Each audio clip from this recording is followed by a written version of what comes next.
I'm Shanti, and on behalf of Heartfulness Malaysia, we warmly invite you today to listen to the talk on understanding the spiritual anatomy by Sis Uma Mullapudi. It is the 70th day of the challenge, and today's talk will be the 11th talk in the series of 14 talks. According to the Vedas, nothing is learned and everything is existing already. The teacher provides the environment of love, hope, and faith in which the student can express himself freely. The master has given us such an environment, and we must be very thankful. So let us keep learning and practice like never before. A special welcome to our guest speaker, Sister Uma Mullapudi. A very good evening to you, sister, because it is Friday at Dayton, Ohio, for you there. And for us, we are in your tomorrow, but we meet in the present in Zoom. So we are really appreciative of the time given to us for your session. I'm sure many of you are already following Sister Uma on her classes and will know of her sincerity and passion in sharing heartfulness practices. Let me give you some background on the speaker. Sister Uma started heartfulness meditation practice under the guidance of revered Babuji Maharaj in January 1977 at the age of 16. Her mother had started the practice a month before her, followed by her father and later on by the whole family. She's originally from Nellore, India. She came to the US in 1983 and has been living in Dayton, Ohio since 1993. During her professional career, she managed back office systems, overseeing office administration and accounting for Dayton area firms. When I inquired about how she started her interest in Saj Mark, it was quite interesting. She said that it was a school teacher who was an Abhyasi who had encouraged her to join. And this was after her debate on the topic, there is no God. So she was debating about there is no God. So the teacher advised her to pray and to feel the divine presence. And she said she used to pray. She followed her advice and she prayed on Sundays. And right across her house was the preceptor, Rao, V.P. Rao in Tirupati, who used to have satsang. A year of praying led her to have an interest and connect to Saj Mark. She has been serving the mission as a trainer since 1986. Along with her team, she was instrumental in establishing an ashram for the Midwest region of USA. She has been a coordinator for the region, and she has been able to establish regular meditation sessions in several local colleges, schools, hospitals, corporations, Peace Museum, and several YMCA facilities, and including the Hindu temple. Uma continues to offer several classes to enable understanding of the true core heartfulness practices. Her hobbies are reading, hiking, and chess. On asking what are her current passions and values, she revealed very simply that her only passion is of transformation of herself and to live up to her guru's principles. I quote her, I value every minute and wish I can hold the hands of my brothers and sisters to go forward on the path. So that's a lovely introduction for our lovely sister. And now I would invite Sister Uma to go ahead with the presentation. Thank you. I'm very grateful and humbled to be here with all of you, our dear brothers and sisters of Malaysia. This class of spiritual understanding anatomy, understanding the spiritual anatomy, has begun with a small group of my sisters, old sisters in Dayton, Ohio. as COVID began. They said, we're all home. Why don't you make us understand? We read the books, but some facts we are unable to understand. So can you help us? So with that motivation, we started this class for about 10 people. And now it went global to touching many hearts, each class consisting of 2,000 people. And people are able to benefit. It is nothing new that we are sharing. It is all the teachings of our great masters, the great elders, that have already laid the path. It is just that we are paying focused attention now on what their teachings are. So as I understand the teachings of the great master, the one thing that comes to my mind, Ramesh, can you please mute yourself? There is a disturbance. Okay. One thing that comes to my mind, where Revered Daji, our current guide of Heartfulness Institute, has given a foreword in the book called Bhagavad Gita by Vinoba Bhave. In that, he makes 3 statements which deeply touched my heart. He says, the essence of Bhagavad Gita is all about skill in action, struggle for self-mastery, leading the being to selfless service. Skill in action, struggle for self-mastery, and selfless service. And if we try to understand what is this skill in action, first, the action has to be performed and it has to be done correctly, efficiently, with steadfastness and perseverance. And then that action becomes a skill when it is automated. That is what happened to Arjuna. When he learned his skill of archery, he practiced it. He connected his mind to his guru's mind, absorbed the knowledge. He practiced dedicatedly day after day until it became an automation where without even thinking, he can hit his target. That is skill in action. So for an action to become skillful, first we have to practice it dedicatedly, perseverance, steadfast. So to achieve heights requires disciplined training to develop a set of skills. Disciplined training. The training is from yourself and the guidance is from the guru. Both are equal participants up to a certain point until the guru takes over. But without you practicing, individual practicing, we cannot arrive at that state of being.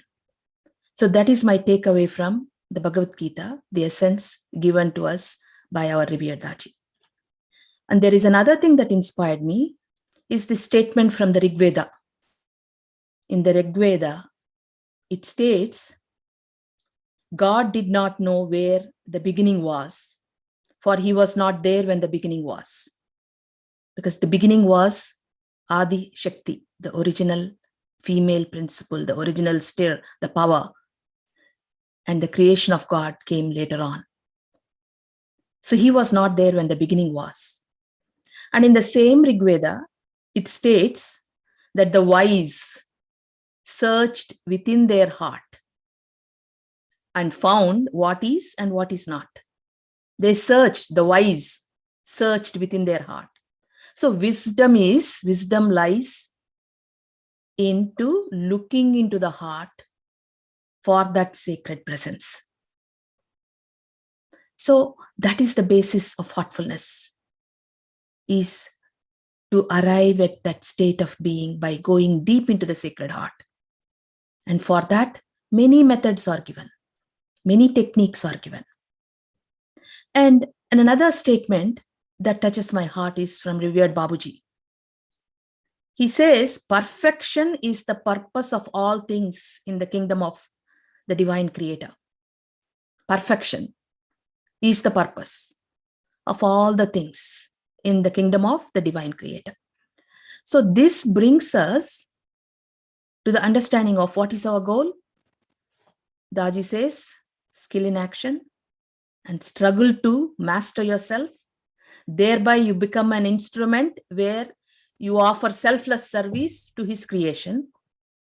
And the Vedas say, the wise, the one who has arrived at that state of wisdom, looks within to find what is and what is not, because we don't know what is and what is not. If God did not know what he was, where the beginning was, who are we to know what it is? So the Vedas very clearly state it is a state of being that you look within and experience. It's an individual journey. And Babaji says it is all about perfecting ourselves. So how to arrive at this perfection? What do we need to do? What is blocking us? So we have to understand the basic concepts, not that the knowledge will give us everything, not that even our personal practice will give everything. Babaji at one point says, you have truly arrived at a state of wisdom when you come to know it is the connection with the Guru that is going to take you forward in the cosmic region. See, in your own town, we drive. We don't need GPS. We just drive around because we know the way. When we go to a different town, a different country, we need GPS. We need directions. So also the earth plane is our existence. And here, to master ourselves, we can get away without having a guru. We can just connect our mind to the Guru's mind, follow the principles, follow the teachings, follow the practice, receive the transmission, the prana, which is the essential element in this progression of the being to perfection. Without the transmission, it is not possible. So we can get away with all that. But finally, when we master our heart region, become true human beings and arrive at that state of wisdom, we from within our own hearts realize the need for a guide, the need that he is the only one who can take you forward in this unknown region of divinity. Then true wisdom starts. Because you cannot force yourself to accept a guide, to connect yourself to a guide. And the journey of the heart region cannot be done just by the Guru's grace. If it was so, none of us need to do anything. The journey of the heart region, the mastering ourselves and bringing the best version of ourselves is only possible if we put this disciplined steadfastness and perseverance in our practice. Then what happens is we arrive at this state of wisdom, clarity, and we arrive at the gates of devotion. Until then, the true devotion is not in there in the being. So in this journey of the heart region, there are several things that we have to traverse, master, because just like in the physical body, we have organs. In our subtle body, the Sukshma Sarira, as it is known as, we have our pure self, the causal body, our Sukshma Sarira, our physical body, three things. In the Sukshma Sarira, they have the subtle body, they have sheaths, which are known as koshas. We have the chakras or the knots or the points as they're called. And these sheaths and the chakras, they have the capacity to impose limitations on us to experience the ultimate. So we have to make ourselves free of these limitations imposed by these sheaths and koshas and evolve, make ourselves refined to experience the ultimate in our heart. And these sheaths and koshas are clogged because of our impressions that we have collected. And in the process, we also have to bring everything into harmony. The sheets have to come into a state of harmony, all the koshas. The points have to come into a state of absolute balance and harmony. And our states of being of tamas, rajas and sat, which is the state of activity, the state of rest and the state of balance, even they have to come into a state of harmony. So what is our job in this process of evolution. Our job is to till the soil, cultivate our inner soil. There is a saying, a bad farmer grows weeds, a good farmer grows crops. A great farmer, he grows the soil. So we have the power to change our brain, our destiny, and therefore we can change the way of life to a better way. And it is up to us to till this soil inside us. So for that, how to?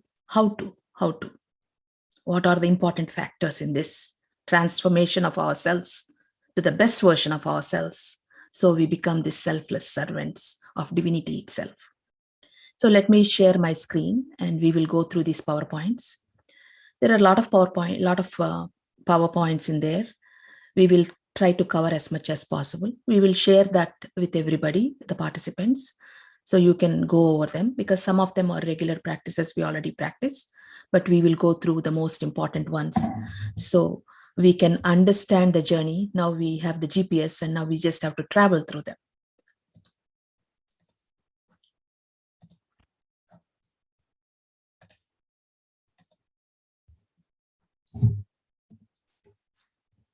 So in one of his whispers, revered Babaji says, to be in service in our way means primarily to do our practice correctly. To work for oneself is to work for the multitude. And that we have to remember. We will simply say that all harmonious vibrations emanating from a heart in meditation, as well as thoughts of love and all that elevate your thoughts, benefit all of your brothers. It is a well-established rule. So when we come to the state of centeredness, balance, and harmony, we automatically radiate our state of being on others and thus serve nature. So for somebody who is not physically very active, yet can become a servant of nature. Think of the multitude of beings who meditate every day, devoting time to this practice, and who pray for the good of humanity. This egregore, this field is powerful. It constitutes a power that neutralizes the effects of another power, which is a negative one. That is how your practice elevates you while contributing to a noble cause. We can see how important the personal sadhana practice is. You are collectively and individually beacons illuminating the darkness like the stars in a dark sky. Is there anything more beautiful than this sight, delighting man's heart? It shows him the infinite greatness of the divine creation, revered Babaji Maharaj. So now let us understand our spiritual journey. We all understand that we come to this world and we have a bank account of all the thoughts and actions. All our thoughts create the actions that we perform, the thoughts we have, create impressions on ourselves.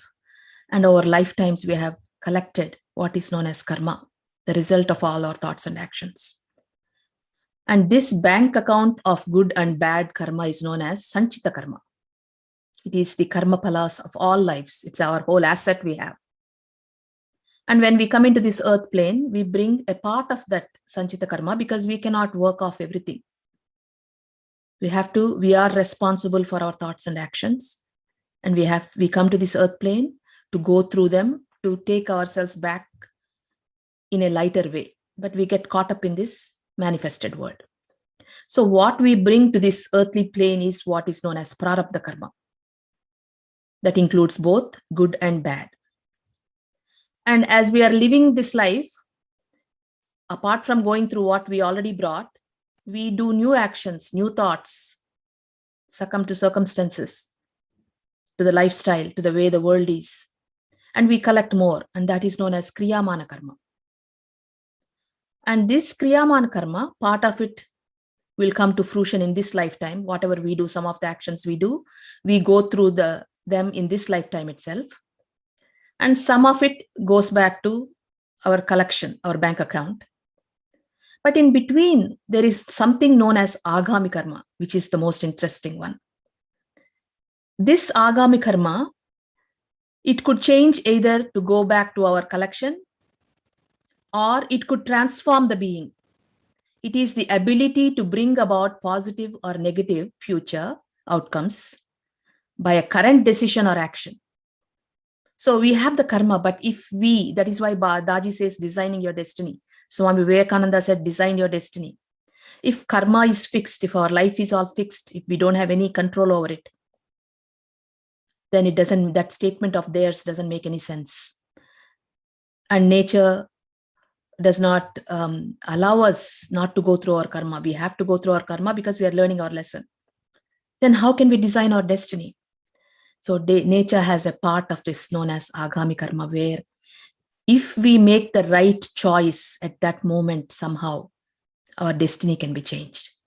And that is where the heartfulness way interferes with our karma, where the guru, with the transmission, the prana, the life force, emanating from the source, through his consciousness, it comes to us, where it allows us to be soaked in that vibration, and that vibration releases us of the negative vibrations, the negative karmas that we have collected for ourselves, and liberates us. And that is the greatness of heartfulness way, where with the help of pranahuti, with the help of cleansing technique, this field of agami karma becomes alive with our right actions and right thoughts. Thereby, we go back lighter than we came, even with the possibility of completely being liberated from this existence. So, how is this karma coming into fruition? It descends from the chit lake, where all the thoughts are flowing. What is karma? It is our thoughts and actions. It is a vibration. So that vibration is floating near chit lake, little behind the 7th point. So the flow is always inclined downwards to the manifested world. And it has no tendencies to rise up until and unless the master's power becomes instrumental in this respect to divert the flow. So this flow that is coming from the chit lake, it enters into this first 5 points or the heart region, the manifested world. It enters where cosmic and the paracosmic meet, near the pharyngeal plexus. And from here, the flow, the tendency of the flow is to go towards the first point, flowing towards point A, and another flow going towards the lower consciousness. And a part of it is only flowing towards the soul point. This is where, in the heartfulness way, when somebody starts meditation, the master, with his willpower, with the transmission, diverts this flow, the current of thought flow coming down from the chit lake, a part of it is diverted to the soul. So the being has an inclination to go towards the nature of the soul, which is peace, which is divinity, which is bliss. Otherwise, we are completely stuck in this material manifested world. And here again, this flow that is coming into A point, it is going towards outside world. There we interact. And then it comes back, entering into our field again from point C, which is the entry point. And depending on what kind of impressions we are collecting, what kind of vibrations they are, good, bad, whatever it is, depending on the kind of vibration, if it's too much low tendencies are stored at B, we all know that. And material worries are stored at A. And if those vibrations belong to anger, they are stored at point 3. Fear stored at point 4. So those vibrations get distributed. Otherwise, they come to the lower consciousness of our being, where they come into fruition by going through point A. So the flow of the chit lake is, one is flowing towards point A, one entering the lower region of the heart, which is known as lower consciousness, and one towards right side to the soul point. And this is how the flow goes to the material world. And from material world, these vibrations, when they enter into our subtle body, this is the entry. C point is the entry door with likes and dislikes. And emotions and passions are stored at B. Material life worries are stored here and further on. So we are caught up in this cycle of going through the karma. So how to change the destiny? First thing is we have to fix our goal. And what is this goal? We have no idea when we begin the meditation. First, in the beginning, we are just looking for some peace. That is fine. And in the heartfulness way, anybody and everybody can join the meditation and experience this peace by simply having an open mind and an open heart. They don't even know what the goal is when they begin. But as they experience the peace within, because of the transmission, the vision starts to become clearer and clearer, and the goal starts to become more visible, where we come to the understanding, I need to change. The being need to move to this state of perfection, which is the state of the absolute, the ultimate. So first we have to fix the goal, have a goal. And then we have to have the right method, the right path that fulfills our needs, helps us to move forward. And then we have to practice with persistence, with the love for the goal. And the most important thing is having a living guide, because this current that is descending from the source, it is like the live electricity. If you touch it, you get a shock because you're not in the same wavelength. If you go to the switch, you get the light depending on the voltage of the bulb. So also Guru's consciousness plays this role of the switch, where it brings down the current of the ultimate, the source, the prana, the life force, in dosages depending on our level of evolution. And like a mother feeding the baby, in the beginning, the baby is fed liquids, gradually solids, until it starts to walk on its own. That is the role of the Guru. So in the spiritual journey, there are certain regions, certain chakras. When the current descended, it descended as knots from the origin. When there was in the center, when the origin began, there was a stir in the center. And from there, the particles came, the vibrations came. And that in the human kingdom descended as chakras. Like electricity, we have buffers to protect us. So nature has these buffers, and these are known as knots or chakras. In the heart region, we have 5 points, 5 chakras. First one is the earth point. Second one is the ether point or the soul point. Third is the fire point. Fourth is the water point. Fifth is the air. In traditional systems, they are known as Panchabhutas. And until and unless a being masters these Panchabhutas, they cannot master the heart region. And they cannot truly say that they have arrived at the true human state. Originally, we were in a pure human state. By collecting impressions, we lost that humanity, where we don't even have the basic human qualities of love and compassion and kindness and peace. We are not having those qualities anymore because all these Panchabhutas are out of balance. They're clogged with the impressions and they lost their mobility. These knots became solid. Until these knots loosen and unsolidify and a free flow of energy is there, we cannot truly traverse these regions and master each element and thereby be ready to move forward into the divinity of human beings, divine dimensions. So in the mind region, which is known as the cosmic region, we have 0.6 to 0.12. Actually, it is 6 to 10 before the Sahasradala Kamal. 11 and 12 is known as the godly region. And beyond 11 and 12 is the central region, where the 7 rings of splendor, the 13th point, is. So now in this class, we will try to understand the basics of the heart region. In the heart region, just as I said, we have the 5 elements. And the first point, the earth element, and there is dualities in the heart region.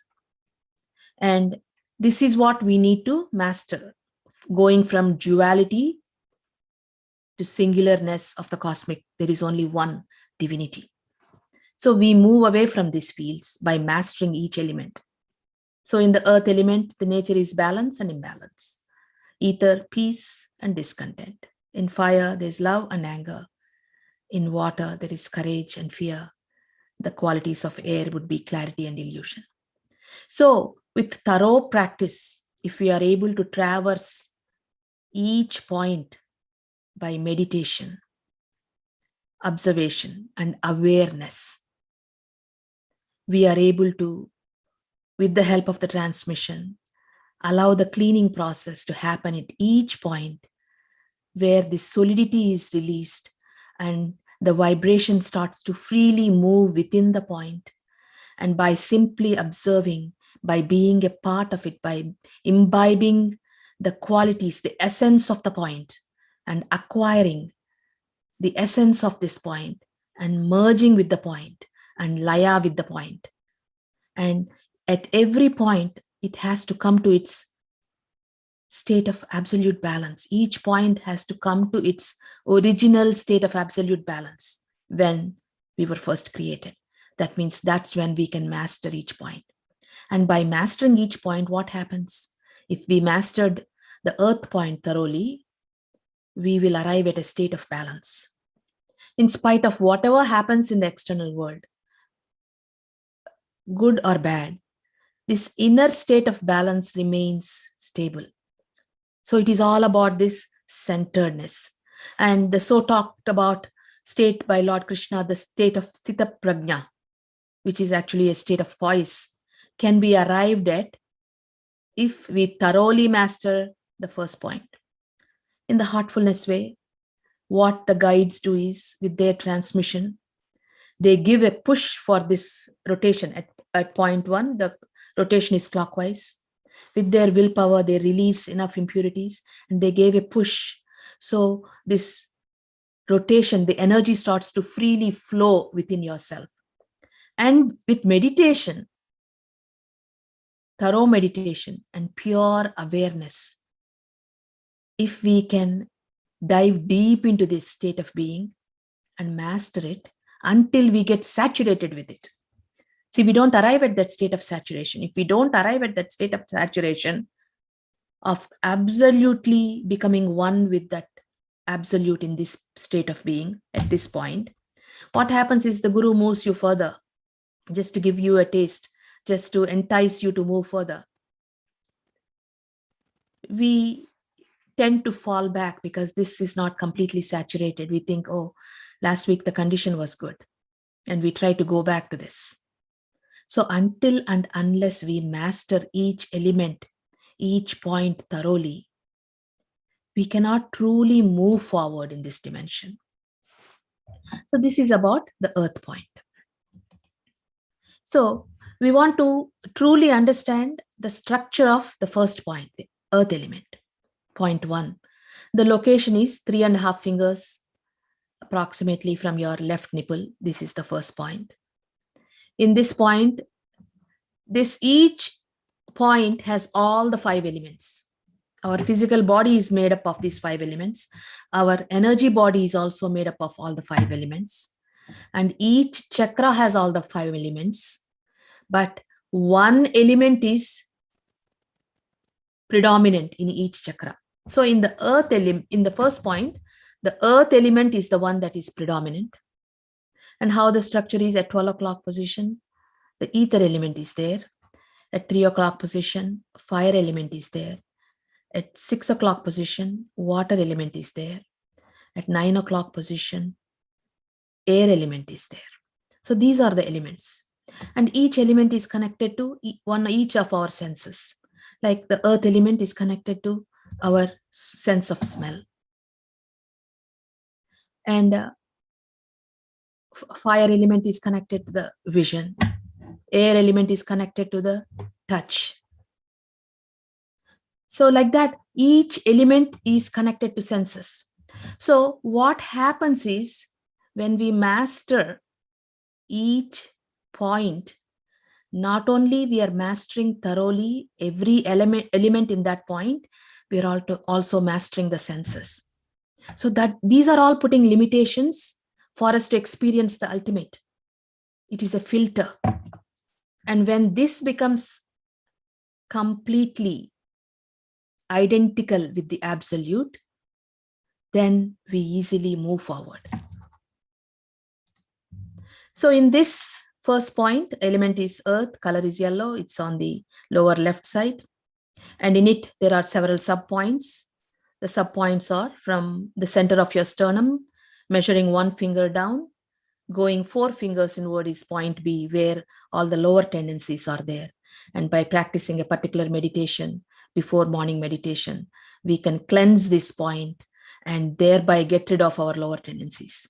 Otherwise, we are forced by these lower tendencies and we start to react to situations, then respond from the poised, balanced state. So until and unless this point B is cleansed, there is no possibility of progress.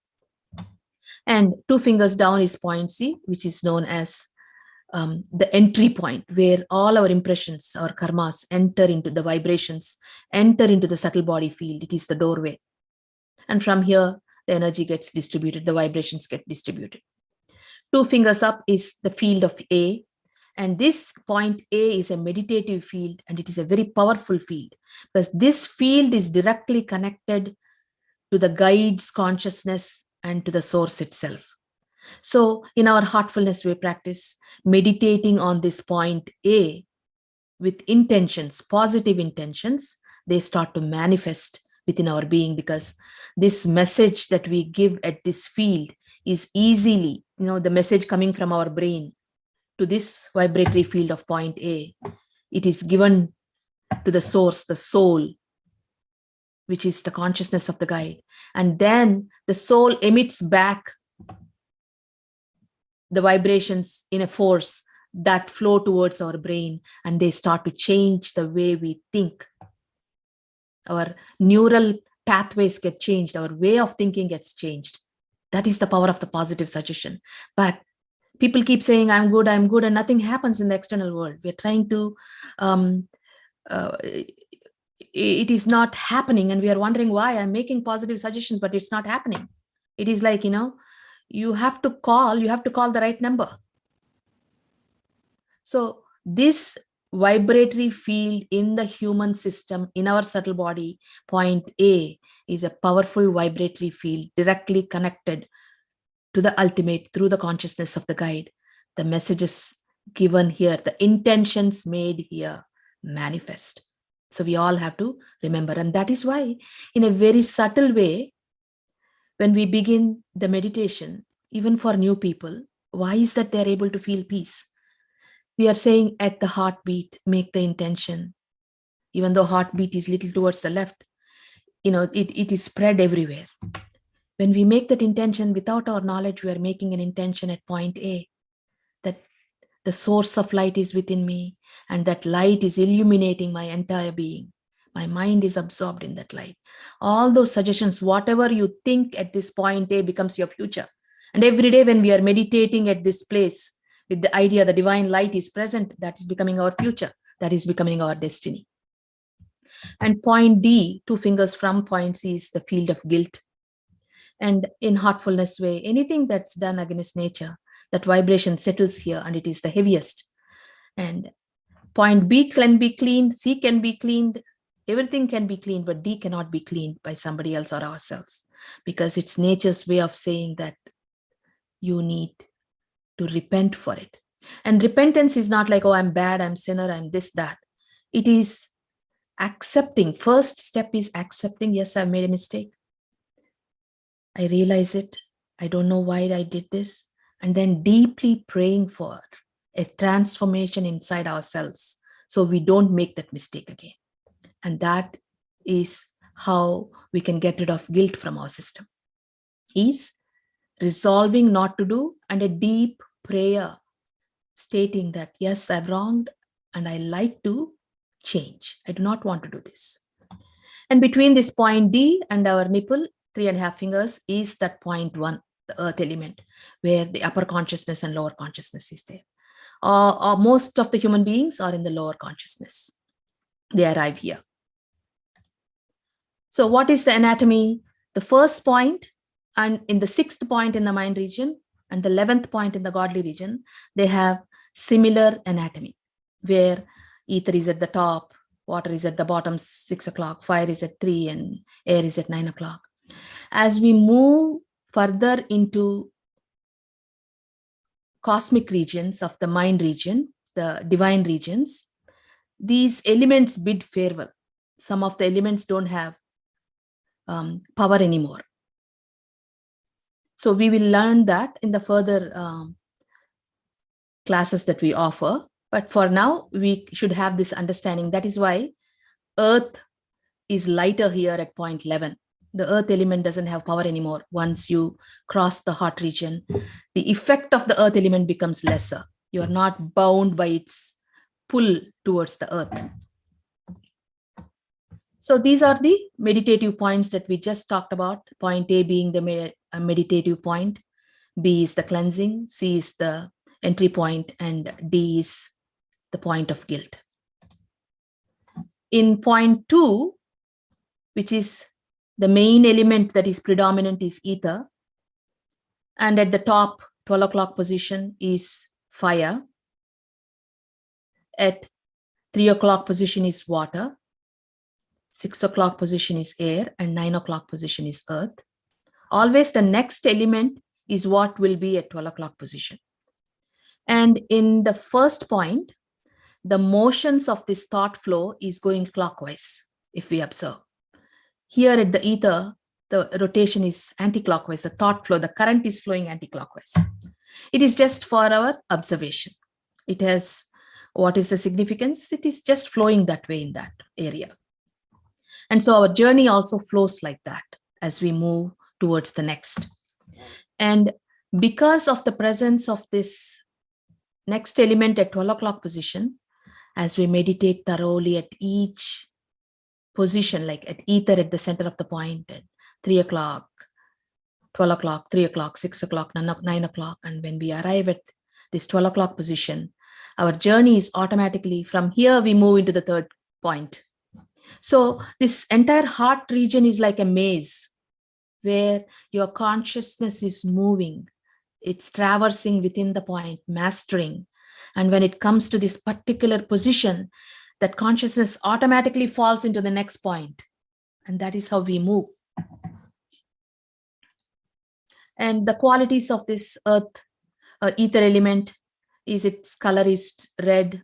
It is 3.5 fingers below the right side of your chest, at the lower right side of your chest. And the qualities are peace, love, and contentment. And the negative qualities that we master as we master this chakra and this ether element would be, we get rid of restlessness, hatred, and discontentment. And the same qualities exist in point 7 and 12. And this is connected with the Anandamaya Kosha. Earth element is connected with the Annamaya Kosha. And as we master the point 1, we also master our Annamaya Kosha, which is our physical sheath. And 3 things that are important to master the Annamaya Kosha is proper food. We have to eat at the right time. We have to sleep. Why sleep? If you don't sleep, your energy is depleted from your third kosha, which is Pranamaya Kosha. So your body requires more energy for its maintenance. That is why it has to get the energy from the Pranamaya Kosha. See, all the sheaths are interconnected. When the Annamaya Kosha, the first sheath, when we don't take care of our physical body, it affects our bliss. When we are not in a state of balance, we are not peaceful and we are discontent. And that vibration of imbalance affects point 2, creates restlessness. This negative vibration of restlessness affects point 3, creating irritability, anger, emotional disturbance in us, in the fire point. And we are depleted in the energy level because it is connected with the Pranamaya Kosha, the energy sheath. And when that energy is depleted, you entertain fear, moving to the fourth point. And that fear disturbs your way of thinking, and we don't have wisdom, we don't have clarity of thinking. So the being is disturbed. And this is what Lord Krishna talked about in the Bhagavad Gita.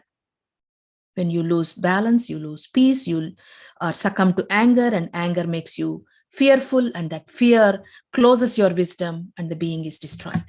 So that is the reason we have to master each chakra and each kosha connected to that particular chakra.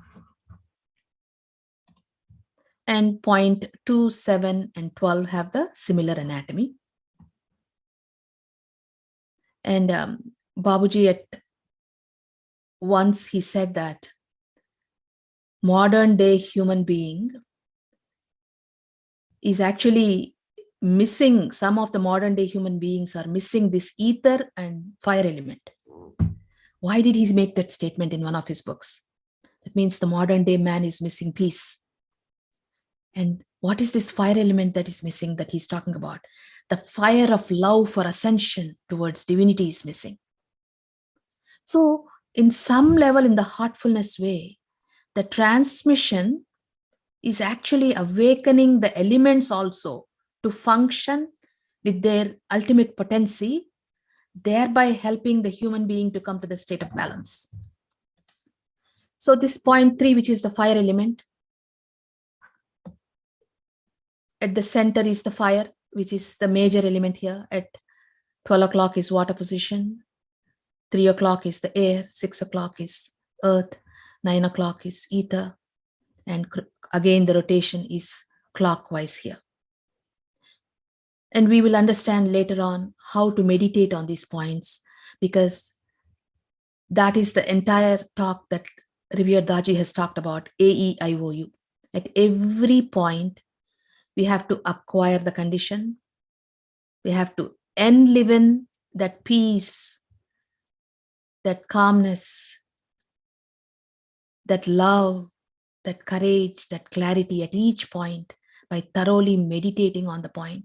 And we have to imbibe that qualities of those points and then become one with the point and finally merge with that point where the state of mergence is identical to the absolute. That is when it is known as mastering the point. And that is what our ancient sages did. And that is why Ravana has been talked about, the character of Ramayana. He has been talked about very highly that he has mastered these 5 elements. They were under his control.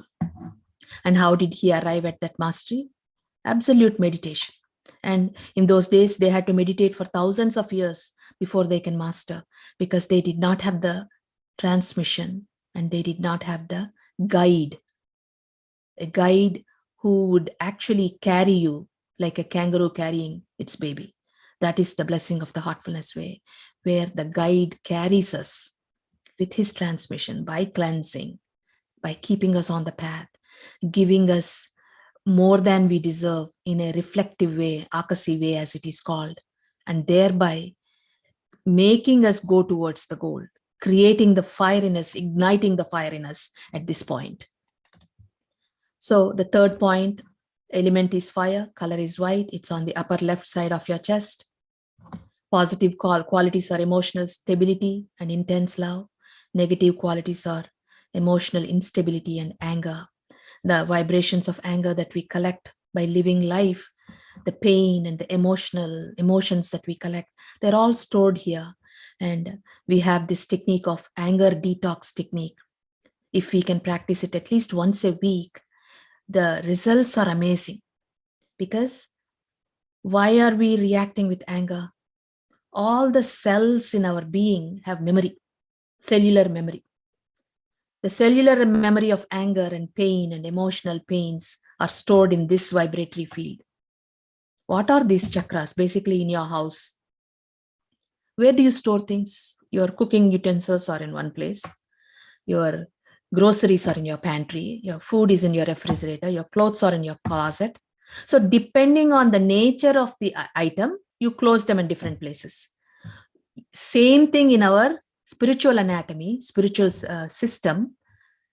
The vibrations that we collect from this world as we live life, reacting to them, depending on the nature of them, they get stored. and they are there.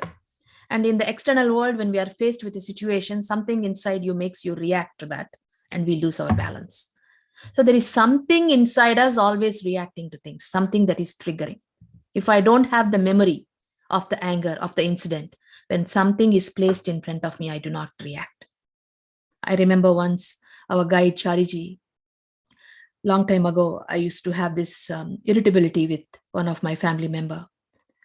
And so I went up to him, because I was very young when I started. I went up to him and said, this person is very bad. Can you please do something? Can you take her out of the planet? Because I believed the master had all the powers. And he laughed and he said that, Uma, there is nothing outside of a thing. Everything is inside you. Anger is inside you. Hatred is inside you. Jealousy is inside you. Remove the anger, remove the hatred, remove the jealousy, and there won't be any reaction. And he gave a mundane example. He says, you put alcohol, you put pizza. I never tasted alcohol, so there is no reaction in me, because there's no memory of alcohol in me for me to react or to even know this is alcohol. Pizza, I love pizza. I pounce on it. He said, remove the impression of alcohol, remove the impression of pizza. Alcohol in certain doses is medicine. Pizza, a couple of pieces is permissible fun. Everything is inside you. We have to release that, so we arrive at that state of balance and poise.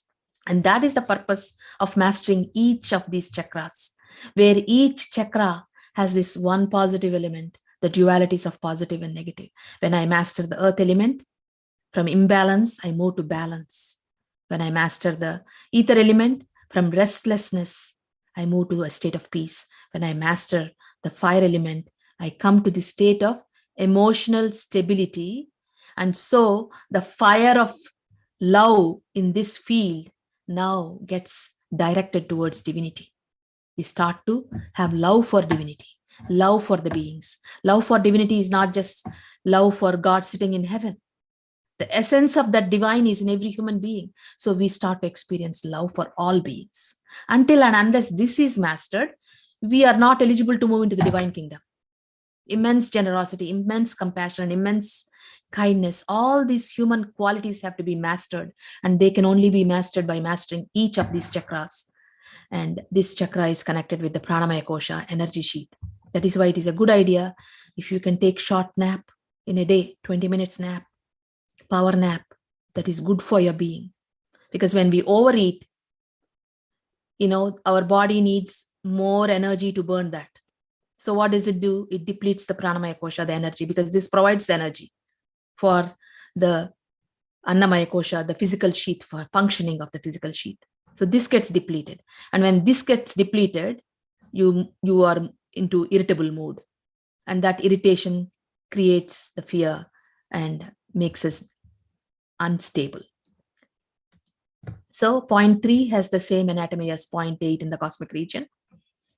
And it is very clear, the same structure.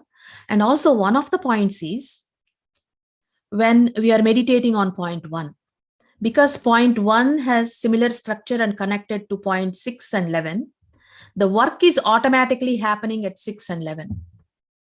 So by simply mastering point 1, we are not only mastering point 1, we are also working on point 6 and 11. That is why we are showing this connection. So when point 3 is being worked on, automatically point 8 is being prepared. When point 4 is there, 9 is being prepared.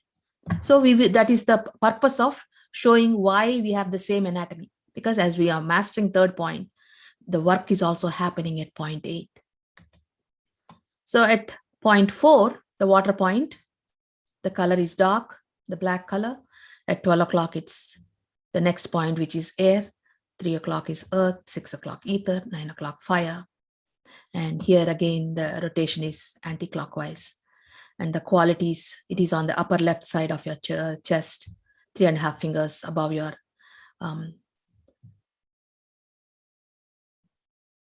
right nipple. And the qualities are courage and fear. And when this point, when we master this point, it is not that we are completely fearless. The point comes to an absolute state of its original state of balance. In that original state, a speck of fear would be there, And that will be the only fear of disappointing the beloved, divinity itself. And this point is connected to Manomaya Kosha, which is the mental sheath. So here the thinking starts to become clearer and clearer. When we are scared, we cannot think. Our thinking is clogged. And so when we master this point, our thinking becomes clearer, and we come to the understanding of the first step of humility. Humility begins here.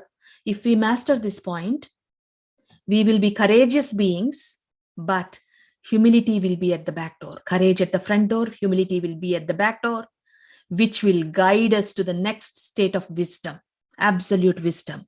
And where the being recognizes we have come to the door of devotion. Without devotion, you cannot enter. Without recognizing, the only connection is with the guide who can take me forward. Without recognizing the mother, you cannot move forward in the cosmic region. So this wisdom has to happen within ourselves. You know, in Sikhism, the religion, disciple means, it is all about how to be a disciple. Sikhism means discipleship. And discipleship is where you see the master everywhere. And he's in Guru Nanak Ji says, the real question for a being is about discipleship. And if you grow in love, you are actually growing in your awareness. And if you grow in your awareness, you grow in love. So whatever you do when you are in this awareness and love, that is worship. And that is why Nanak Ji said, there is no mantra, there is no prayer, there is no God either. There is only devotion and worship. And to arrive at that state of devotion and worship, until and unless we have this clear wisdom at point 5, we cannot move forward. So at point 4, this is the reason why we master this immense courage at the front door and humility at the back door. And it is connected with the mental sheath. And for saints like, great sages like Babuji or Daji, they come naked. Babuji came into this world naked. What does it mean? He was not bound by these koshas or the chakras. He has already crossed these regions. The great sages are not bound by these koshas, whereas we are bound. These koshas and the chakras are limiting our ability to experience divinity. That is why we need to master each point. So point 4 has the similar anatomy as point 9 in the mind region. And when we are mastering this, we are automatically working upon that point in the mind region. So which is point 5 is all about wisdom and clarity. This is the sheath of illusion. It is illusion. Point 5 is the field of illusion. Until we cross this Maya and illusion, real clarity won't be there in the being. So this element is major element is air. At 12 o'clock is the earth. At 3 o'clock is ether. 6 o'clock is fire. 9 o'clock is point 4, which is water point. And here, Revered Daji said, generally the flow of the current, the thought current is anti-clockwise, but at times it could go clockwise also. And all these, they are given as guidelines to us. For example, some people say, oh, does point 1 begin here? Where does point 2 begin after point 1? Or where does heart region end and where does cosmic region begin? If you think about Earth, we put, this is Nellore, and after Nellore, this is Gudur, this is Ongole. We put the towns. After Beaver Creek, there is Centerville. But it is all one plane. So if you look at this heart region and the mind region and the central region, it is all dimensions. At which point we move to the next dimension cannot be exactly located. So the masters also, they can give us some idea, because Babuji said, the Chitlake currents, they enter from the 7th point and they enter into the heart region. According to the Heartfulness tradition, from 6th point, it is cosmic region. But he says, where the cosmic and the paracosmic meets at the pharyngeal plexus here is where the current gets diverted. The thought flow gets diverted. So is the cosmic region beginning here at 6 or here? We don't know. So all those that the guides give is some idea. Oh, from when I'm on the ground, I can say, oh, this is exactly where this ends. This is where it begins.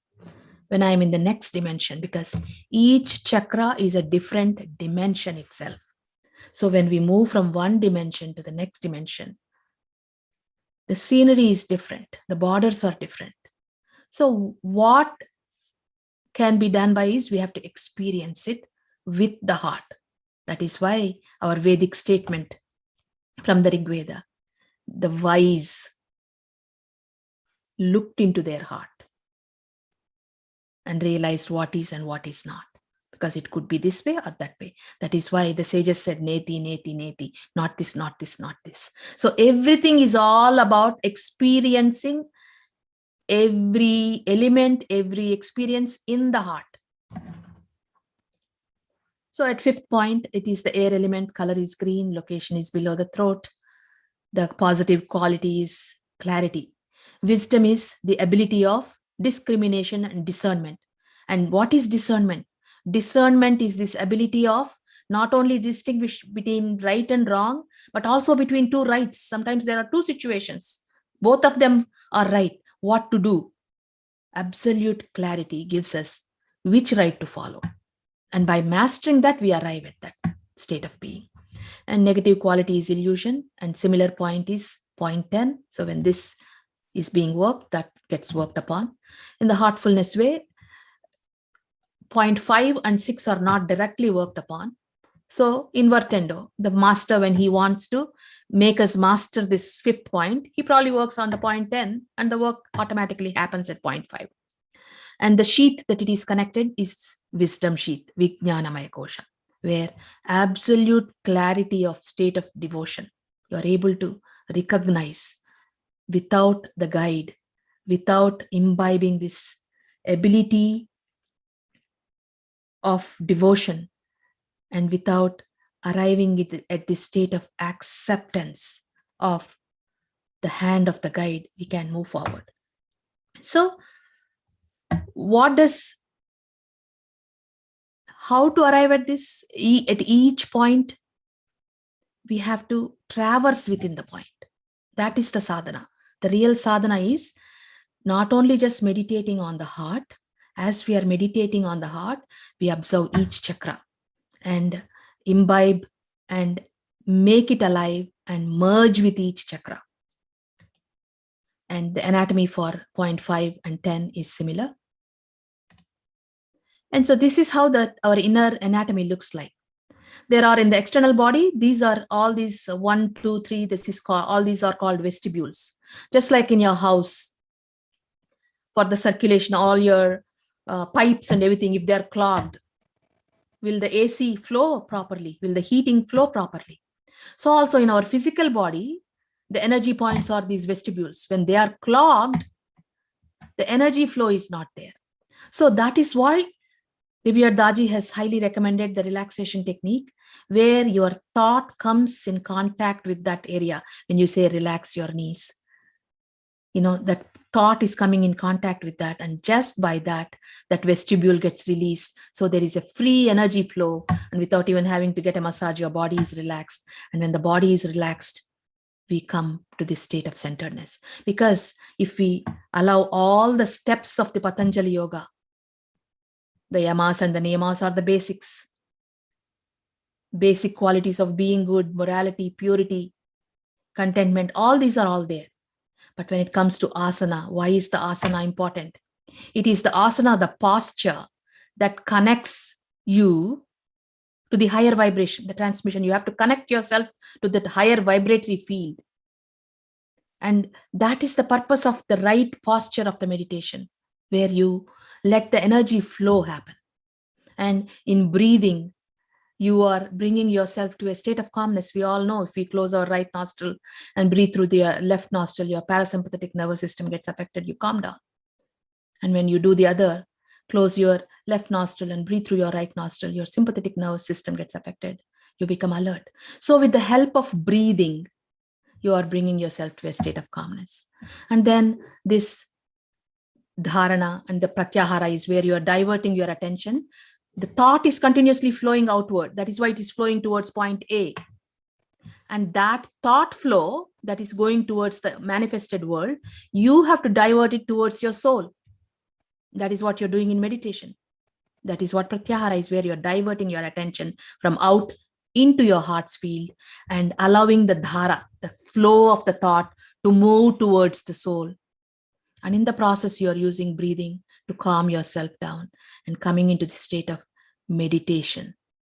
And the transmission, the vibration emanating from the guide's field, it is also a flow. And that flow is diverting our thought into the deepest state of being of the soul, moving us from dhyana to the samadhi, which is from observation. We are just observers. And then we are moving into this state of witnesshood, the state of poise, the state of siddha prajna.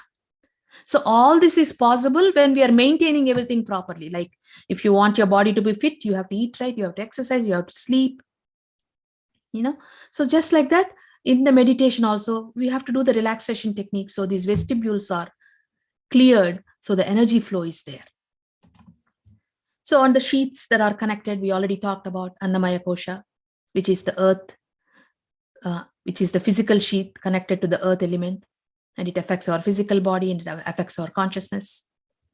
And the second one is the Pranamaya Kosha, the energy sheath, which is connected with the fire element, the point 3. And it affects our subtle body, where it affects our ego. Our ego is affected. That's why we react with anger. And thereby it is connected to our consciousness. The Manomaya Kosha, which is the mental sheath, the water element. And it is connected to our mind.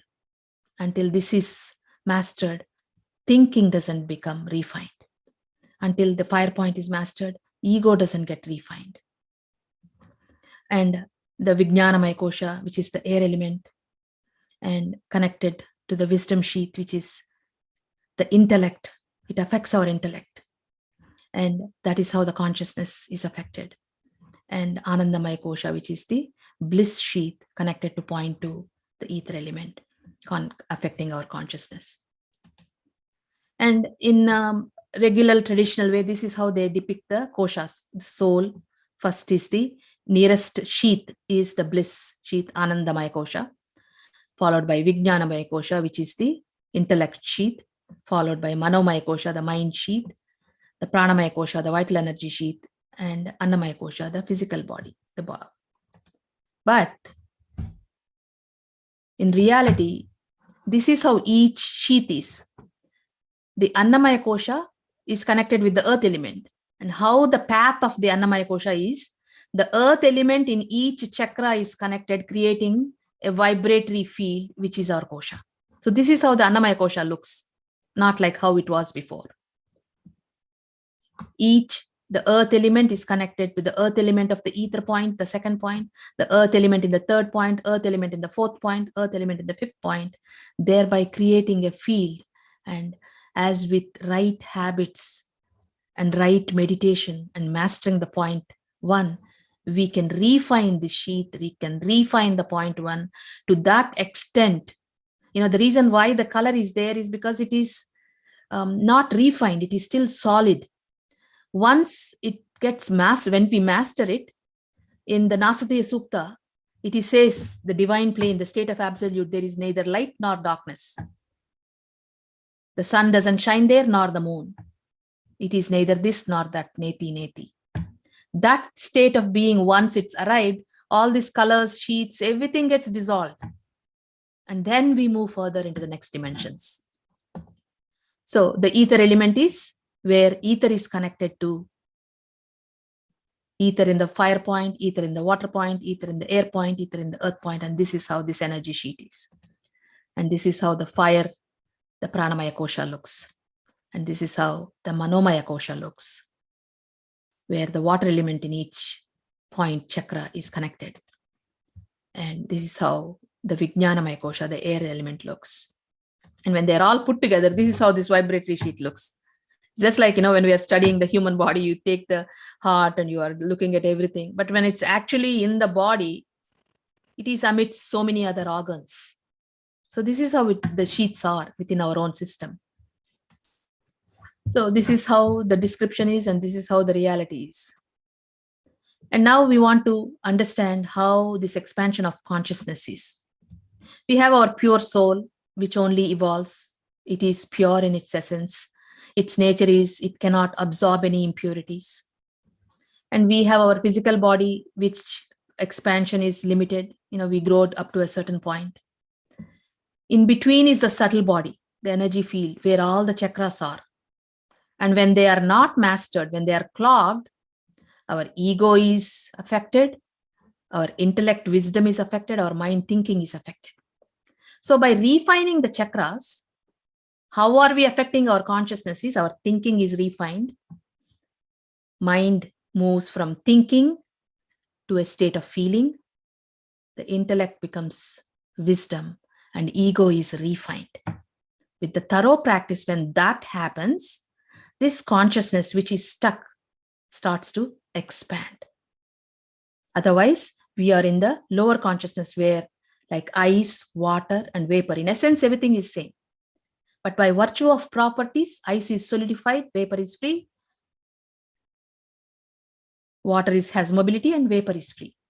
Consciousness is the same way. When we have clogged ourselves with so many impressions, all the chakras have become solidified and there is no mobility, we are restless. It's like, when we put on so much weight, we are restless because we're not able to move.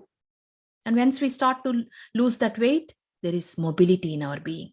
So also with thorough practice of meditation, as we start to master each chakra, what happens is our ego becomes refined, intellect becomes wisdom, thinking becomes feeling, and thereby allows the consciousness. It gives the consciousness its liberation to expand, because from cosmic region, it is all about expansion. Here in the heart region, it is all dualities, good, bad, this, that. But once we enter the cosmic region, it is complete expansion. So this is about consciousness. And so the subtle body we just talked, the transformation of the subtle body involves thinking becoming feeling, intellect becoming wisdom. Ego is refined to humility, which we acquire at point 4. And thereby we evolve from where we are into divine consciousness. And all this, when it happens, we become true beings of love.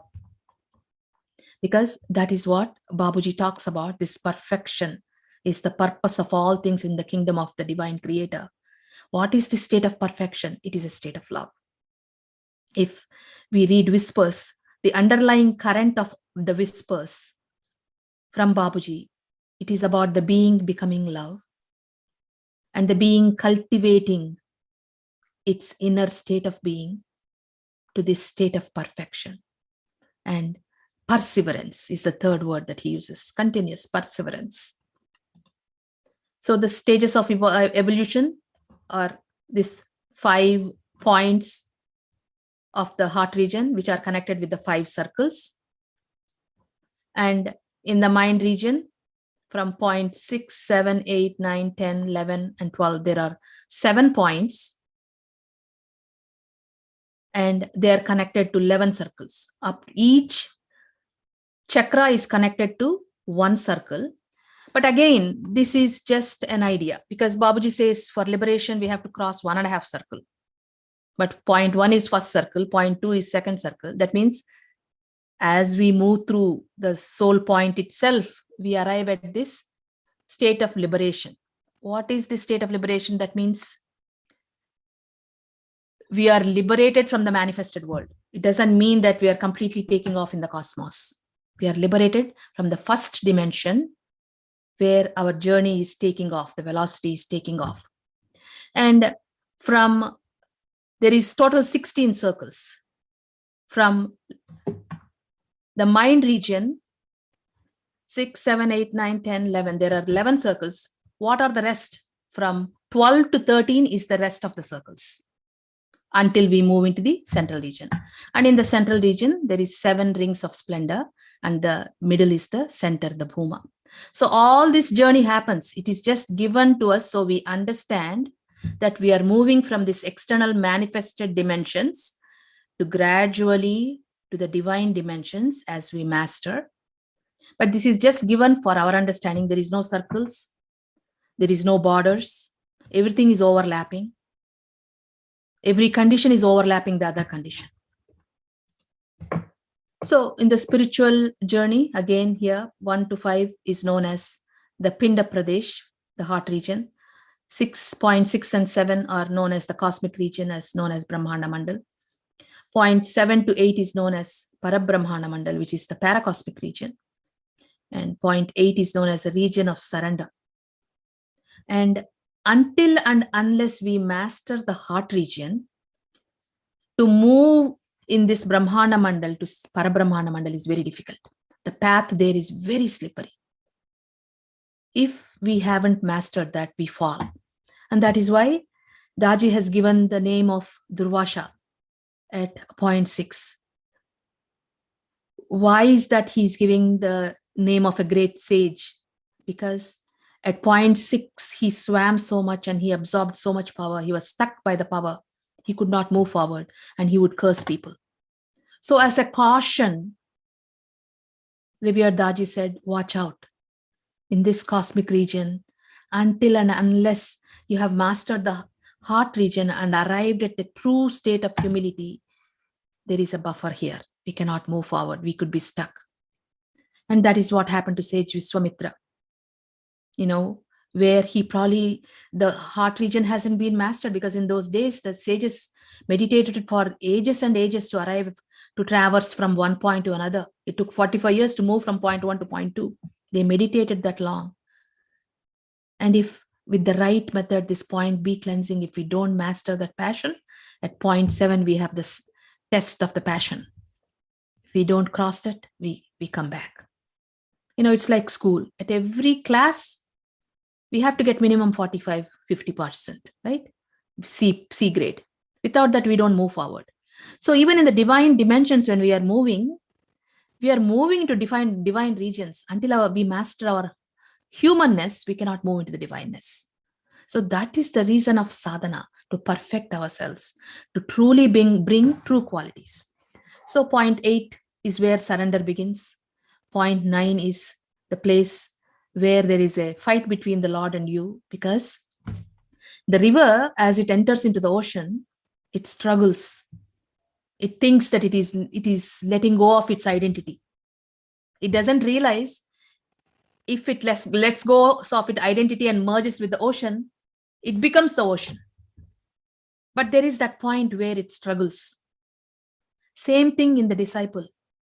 Before they merge into that consciousness of the Guru, they are struggling to let go of that identity of themselves. That is why the goal is we have to become identical at every point. So we practice it from day one, becoming identical, letting go, merging with the ocean at 0.1 itself, stabilizing the base. And revered Babaji says, until we master 0.1 and 2, we cannot really, we cannot, the base is not firm. When the base of the house is not firm, the house falls at some point. So 0.1 and 2 needs to be thoroughly mastered. And 10, 11, and 12 are known as the Prabhu region, the region of the Lord, and 13 is the central region. Because this is a class of spiritual anatomy, we are just having a basic understanding of the regions that we pass through. So with the daily heartfulness practices is how we can arrive at each state of being. And the first one is we meditate. When we are meditating, the first 5-7 minutes of the meditation is very important. Find the right place. Meditate every day at the same time. And we have to meditate before sunrise. Because in Maxim 1 of revered Babaji Maharaj, he says, if we do not meditate before sunrise, the heat of the sun is not conducive for the flow of the prana to flow into us from the guide's field. At that time, the vibrations before sunrise, at this time of dawn, the flow of the energy from the source is moving us towards the soul, towards the goal itself. So some meditation before sunrise, fixed time. and having the purity of the body and the mind. Posture, comfortable posture, spine erect, being grounded in the seat. Swami Vivekananda says, until and unless we are grounded in our seat, the flow of energy is not there. And that is why we begin with relaxation. And we come into our heart and we do the practice called point B cleansing, where our thought backed by will is an intention. We make the intention. All my lower tendencies are leaving, all the impurities are leaving from point B, from the front of my body. And as this is happening, my soul is glowing in brightness. And then you suggest your heart is filled with love. And you arrive at a state of humility, because prayer should create such a state of humbleness and softness in us, like a meek heart attracts the divine grace. When we come to that state of being of prayer, which is utmost humility, there is vacuity in our heart and the flow of the divinity flows into us. We create a conducive atmosphere. Just like, when we're having a romantic dinner, we have our candlelights, we have our everything, flowers, perfume, because it is about union. Same thing with the divine union. What's happening in meditation is your consciousness is in union with the divine consciousness of the guide. Why the guide's consciousness that we are having the union with? Why not with the ultimate? We cannot, we get burnt out. And also our dimension is so low and the divine dimension is so high. And that is why the guide actually becomes a buffer. He provides the consciousness for us to merge, as well as the higher consciousness for the great divine masters to transmit that essence of love, the transmission to his consciousness. And he provides the field for emergence. Without the physical body, there is no union. Without the field for emergence, there is no union, spiritual union. And this spiritual union is what happens in meditation. And for that, you create the conducive atmosphere. And that is why the steps in meditation are very, very important, where at the heartbeat, you remind yourself that the source is present and that light is illuminating your entire being. And your mind is drawn to this light. The pratyahara, the dharana, is drawn to this light, and your mind is resting in the light, and it's resting with reverence. Why reverence? Because your union is with the highest being and you bow down in reverence. So this we need to practice the way it is. And point B cleansing, just now I mentioned, this is the location of point B where you make the intention. The impurities are leaving from the front and the soul is glowing in brightness. And when we practice point B thoroughly, this 5 weaknesses of the human being, the kama, krodha, moha, lobha, matsyara, which is passion, anger, attachment, greed, and jealousy, they are released from our being. And thereby we arrive at more humanness. And this will give, when we get rid of these, we arrive at that state of balance, ability to remain poised under all circumstances. And that is why Lalaji Maharaj said, the Adi Guru of the Heartfulness Way, that without cleansing point B, we do not take responsibility. Without cleaning these points, we do not take responsibility of your progress. And this is point B cleansing. This is the visual of it. And in Heartfulness Way, we have a prayer, which is a 9 o'clock prayer. Also, we in the morning, before morning meditation, we offer prayer. Why is that? I just mentioned prayer creates that humility and softness. So when you're meditating also, after point B cleansing, you can make the intention, my heart is connected to the cosmic heart of the guide, the perfect guide on the planet Earth, who is connected to the ultimate. Here, I won't hesitate to say, nature is such that where if one is needed, if there is only one person that is needed for the task, they don't send 10 people. So also, there is always one master who is the Mahaparishad, who has the highest spiritual attainment, who is able to receive the ultimate into his consciousness and transmit to all the beings of the earth plane. The work happens through that master. So, but there are always other teachers at their own levels, they work, but there is always one personality on the earth plane to help humanity. As of now, Heartfulness is fortunate that we have those masters, the Mahaparishads in our way, who have the ability. So if we connect our mind and our heart to the consciousness of the guide, the living guide, the evolution is easy. If you look at even a mundane game as tennis, Federer, he has a coach, he has a mentor. What is Federer doing? He's connecting his mind with the mentor's mind, absorbing the techniques and doing exactly what the guide is saying, and thereby perfecting his game. And this is nature's law. So also, even in spirituality, we have to connect our mind to the cosmic mind of the guide and perfect ourselves, our heart to the cosmic heart of the guide, and then see the benefit from it, receive the transmission.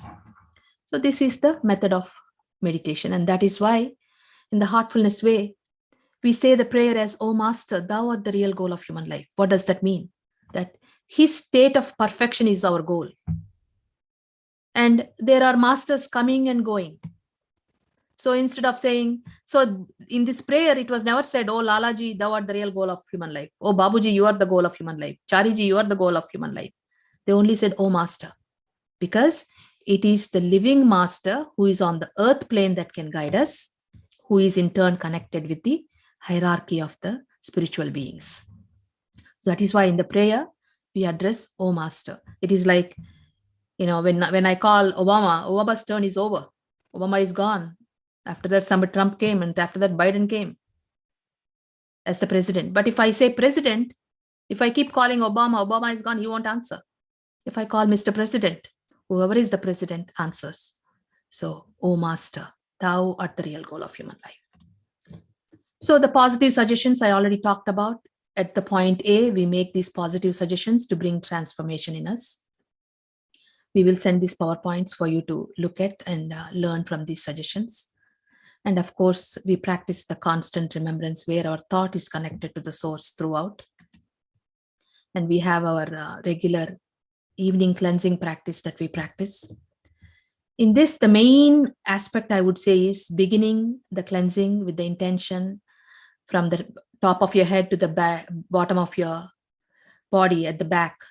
You begin the cleansing with the intention that the impurities are leaving from the back as smoke and vapor.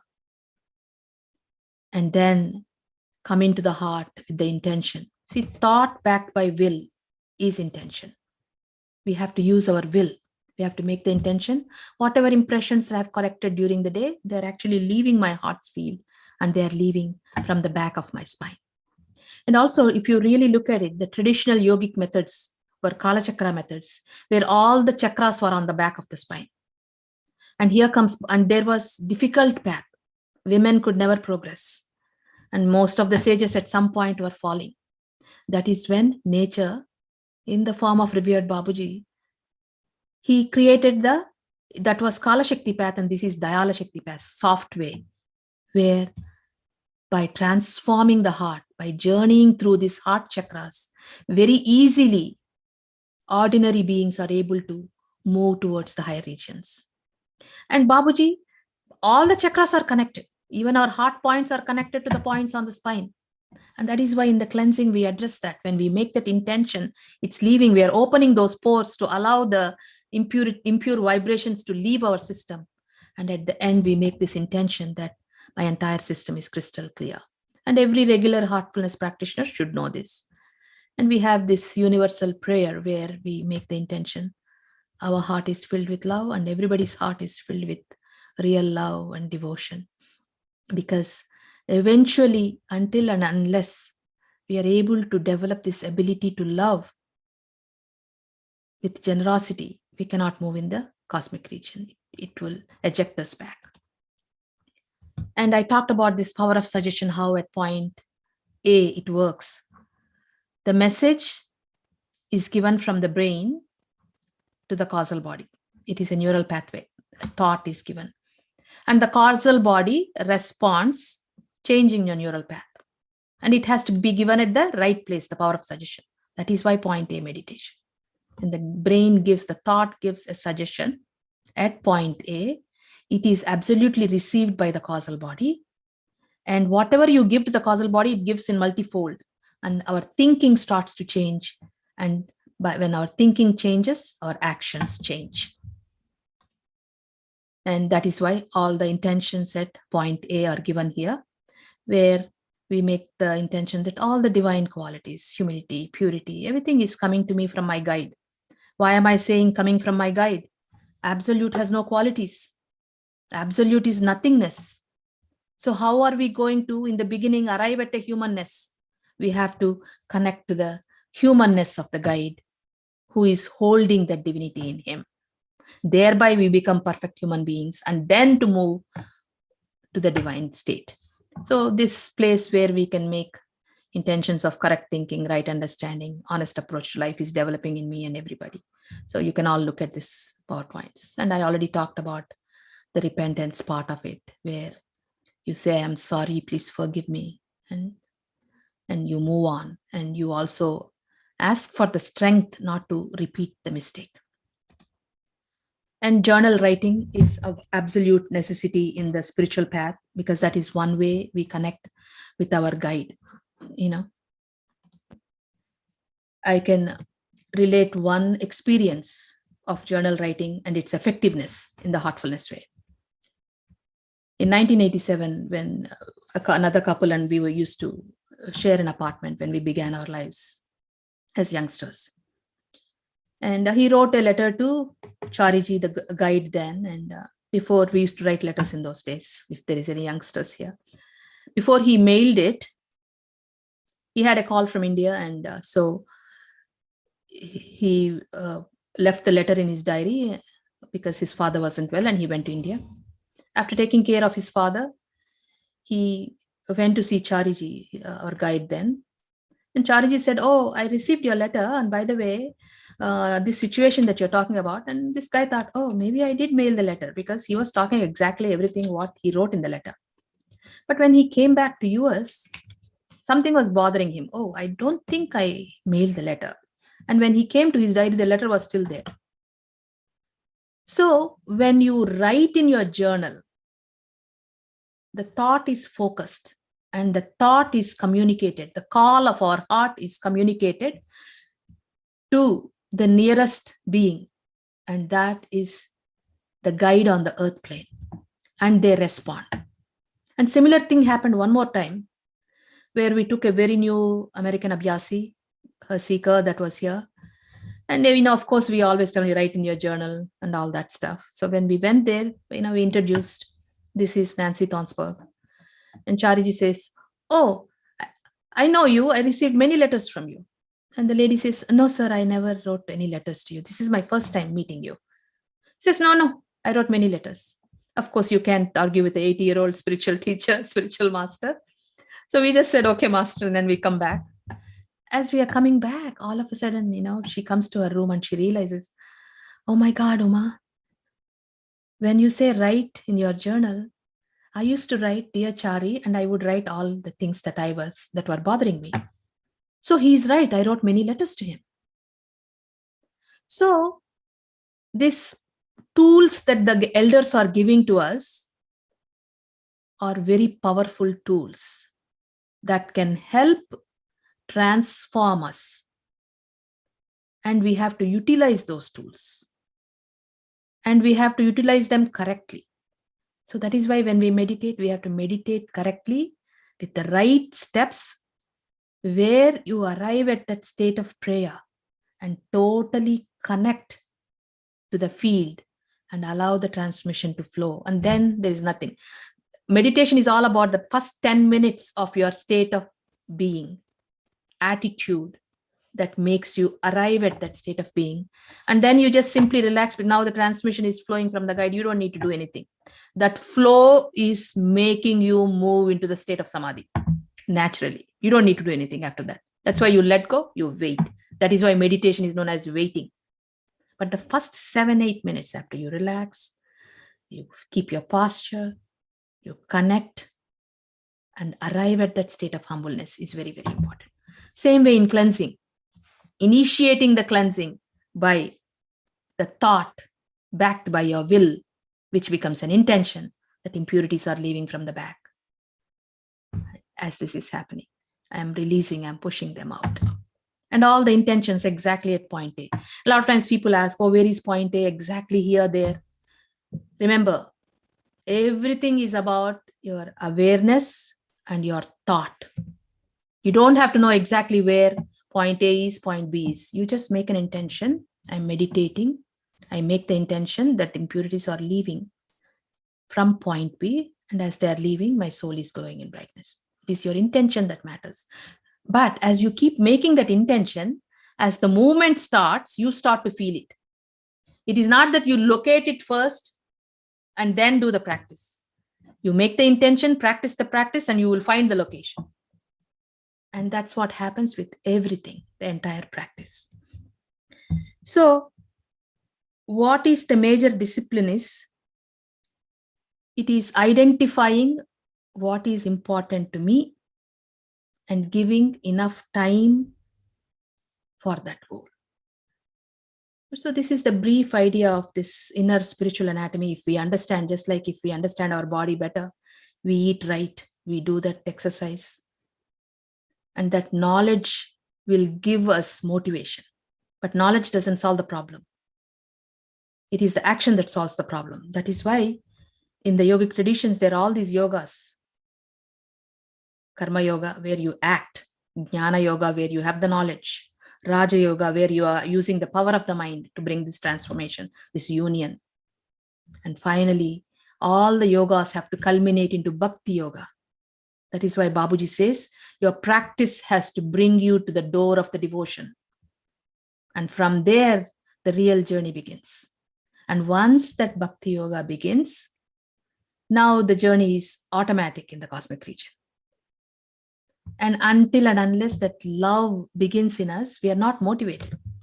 The journey becomes dry. So everything should lead us to that doorstep.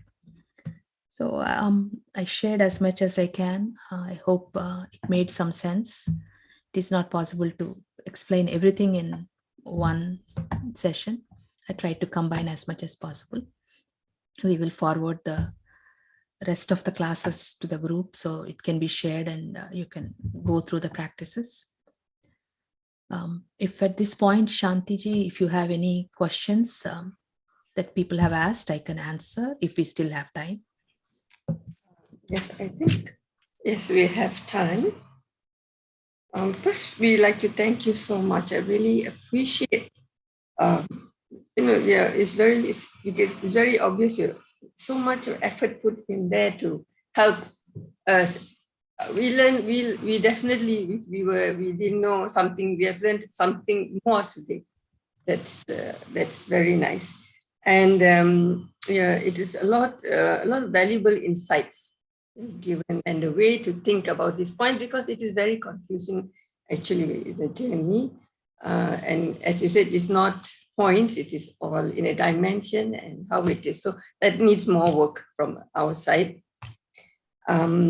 So really thank you, and really appreciate the time is given to us to share that knowledge in detail. So we would go to questions. If do you need a break, or can we go? No, I'm okay. So there are some questions that were put forward by the audience also.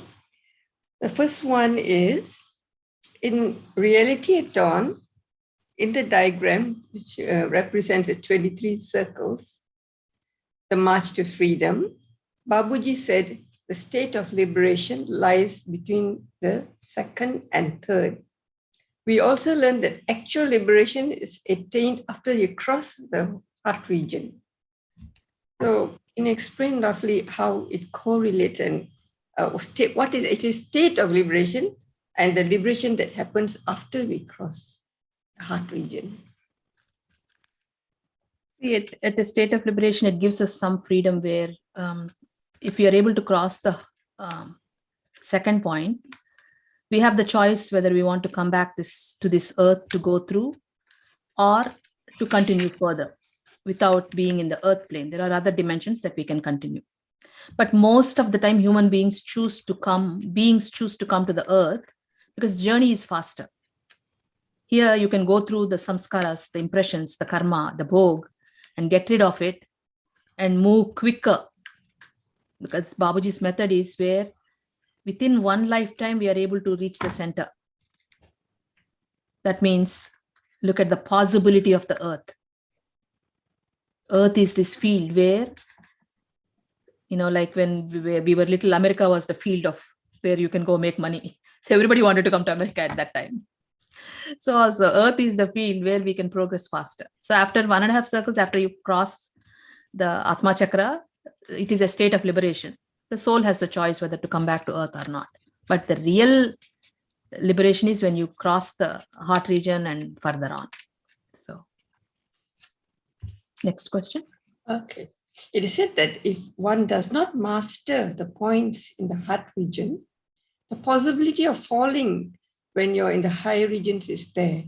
Can you elaborate what is meant by mastering the point? I think that's what I said, where we meditate thoroughly at each point, on each location, absorbing the qualities. If you look at the qualities of earth, think about Mother Earth. She bears everything. Even when injustice happens, she's a witness. Things are burnt on her. Oh, she's bearing the oceans. So what is this quality of bearing the oceans? And then when it becomes so heavy, it's unbearable. Our tradition says that she prays to the God, please come save me. And that's when the masters descend on the earth plane. So with their pure vibration, they're helping the mother. So these qualities we want to achieve if we truly want to become the masters. So that is the journey, is mastering each element. And that is why in the Indian tradition, there's Panchabhutas, Panchagni Vidya, Panchavayu, we master those. So the journey is about that. And if we don't, like I use the example of Vishwamitra, if we don't master it completely and get saturated with it, at some point it is pulling us down. The weed is there. Like if you don't pull the weed out of the garden completely, you keep watering it, at some point the weed comes up. So to perfect our journey, we need to do that. As far as fall, it depends how much we have mastered. Daji recent, and one of those times he says, sometimes when he gets irritated with people, he feels himself at 0.3. Is he really at 0.3? No, at that moment, he's at that. It is irritation. Because we are in the earth manifested world, things affect us. But again, he's able to shift back to his original consciousness. So like that, we also should create a stability where our consciousness is at higher levels of consciousness at all times. So even if we fall, we only fall to 9 point where it's humility. See, that is why Babaji is said to have the greatest saint's highest consciousness was Babaji's lowest consciousness. So even if he fell to his highest consciousness. So we have to arrive at the states of being by mastering it. So what is the state of being? Like when do you lift weights? What's happening to your body? Your muscle is getting strengthened. That is why you're giving it resistance, weight. Day after day, as you lift, the muscle gets strengthened, you're able to lift. That is mastering the physical body. Same thing in subtle body level. What is this lifting that you do? You meditate more. That is why at some point, Babaji says to Mother Helene, you say you like meditation, then why don't you meditate more? When you meditate more, you strengthen the inner muscle. Next one. Yeah. Babaji has said that there's a correspondence between the points and circles, but if we count them, it does not seem to be the case, as I think you did mention. Yeah, answered that. It doesn't really, so that's the part I think it's confusing for many of us also. So we would have to review your video, I think, again. Or would you like to add anything, or can we go? It's just like a border. There is no one circle here. It is for our understanding, they're writing all this down. But it is a vast dimension. If you look at Earth, it is one Earth. We made those borders of the cities and everything. It is for our understanding we made it. So the regions are vast. They are different dimensions. Where it begins, where it ends, cannot be exactly pinpointed. As we progress, it is very difficult. So only we have to rely on the experience, our personal experience, and rely on the guide. And they're always overlapping. The conditions are overlapping. Okay. Right. Yeah, to rely on the guide, as you say.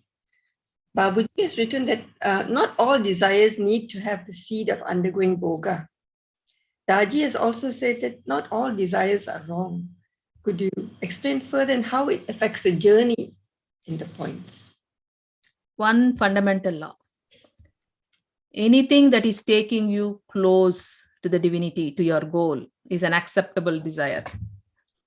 I'm desiring, I'm longing to be like the great master. Good desire, taking you to the goal. Anything that is shifting you away from that goal is not acceptable desire. It's pulling you towards the material world. It's two dimensions, spiritual dimension and the earth manifested world, Maya, illusion, the spiritual dimension. Whichever is taking you forward is permissible. But if it is pulling you down, that is the desire. Thank you. How does knowledge of spiritual anatomy help us in our daily living? Can a person progress spiritually without this knowledge? At least we should have, that's how it used to be before. But knowledge only helps. At least now you know you have to thoroughly master each chakra. And which is what Daji is talking about, AEIOU. Acquire the condition.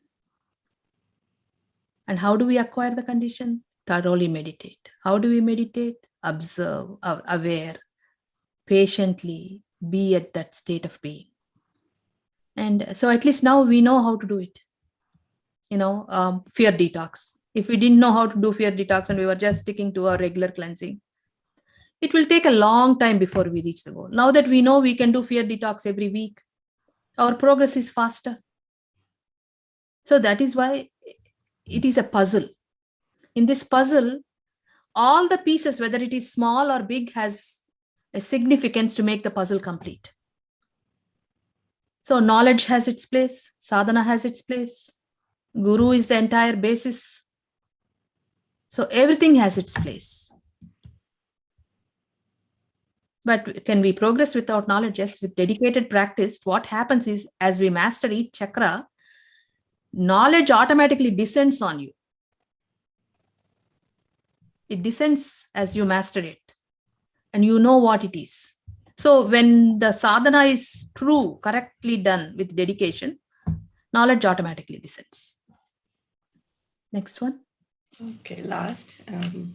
In the book, Heartfulness Way, Daji says, there are many persons among us who have already qualified for liberation, yet they still hanker after Artha, Kama, Dharma, and they still pray for them. The question is, how can one be liberated while still having these other desires? They're qualified already, but they are having all these other desires. So how should we understand that? Yeah. Somebody asked about fear detox. It's a technique. We will try to forward that video to you so you can practice that. And it is like this, our parents. We earn money all our lives. And then we make an estate. We make an estate and we put the money in there. And we say when the child comes to the age of 24 or 25, when she knows how to manage money, it should be given to it. Before that, you don't want to give the child that estate, do you? You don't want to put all, you don't tell our children what all properties we have, do we? Until they come to maturity, because they might misuse it. They might just lose it. So also the master, the great master's job on the earth when they are here is looking at the potential of each child. They deposit progress. They deposit the conditions into our consciousness. And if by sadhana, if we arrive at that place, we claim them. But if we don't arrive, we cannot claim it. So the conditions are given to us by the great masters. But the sadhana gives us the eligibility to claim those conditions. So in that sense, yes, liberation has been granted in our Akashic record here, but I have to practice to get there. It is like he has given you a car, he has given you the gas, he gave you a map. But if you don't sit in the car, turn the engine on, use the map and start moving, you don't reach the destination. So that is how it works. The next one.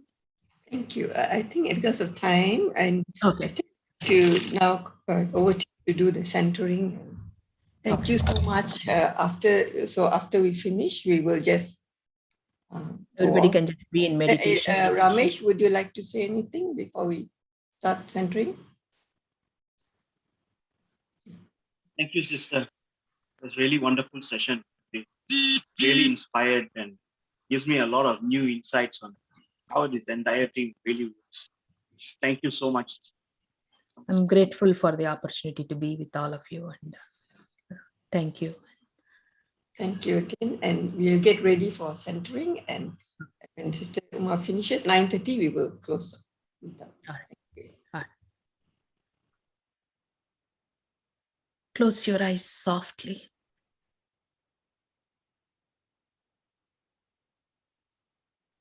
Take a deep breath and let go.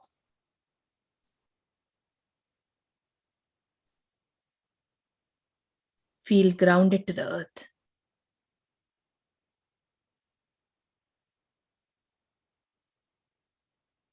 Feel the earth's energy enter into your being. And begin with relaxing your toes.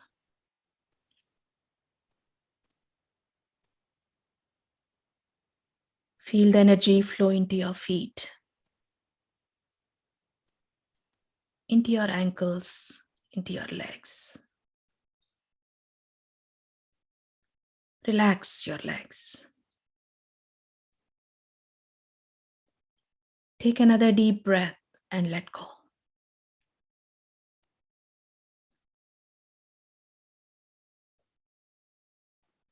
Feel the energy flow into your knees,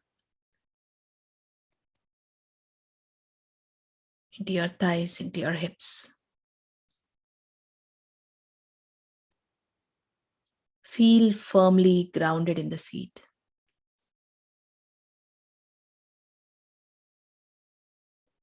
Feel the free flow of energy flowing there, relaxing you. Take another deep breath and let go.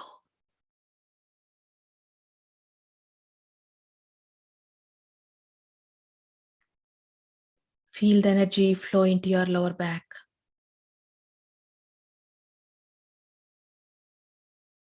Relax your lower back. Feel it flow into your upper back. Relax your upper back.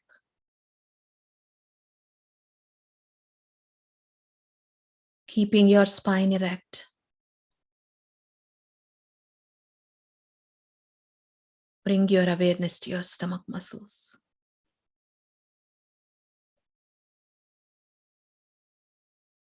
Feel the energy flow there.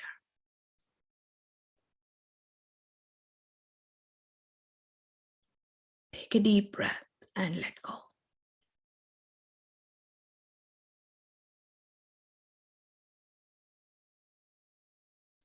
Feel the energy flow into your chest. Relax your chest.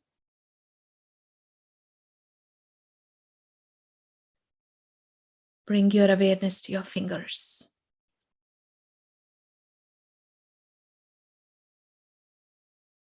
Feel the energy in your fingers. Relax your fingers.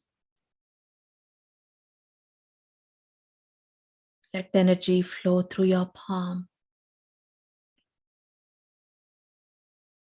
flowing into your wrists.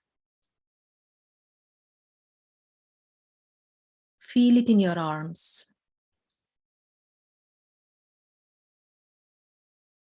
Focus on your elbows. And let it flow into your upper arms.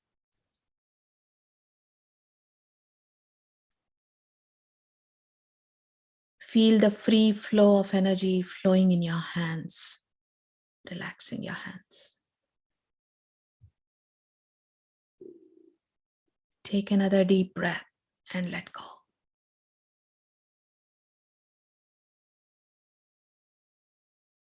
Your hands are completely relaxed.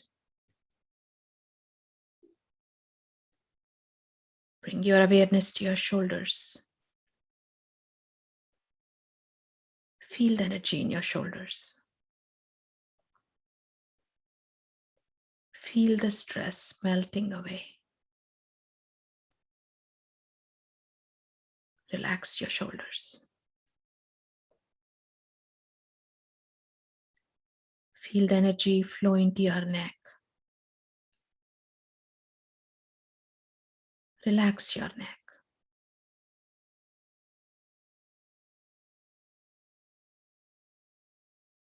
Feel it flow into your jaws.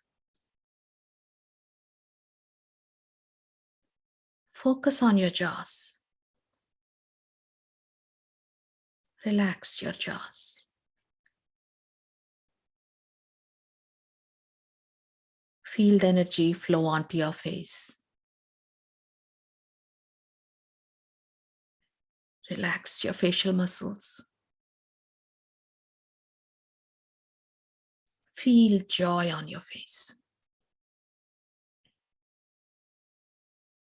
Come into your temples.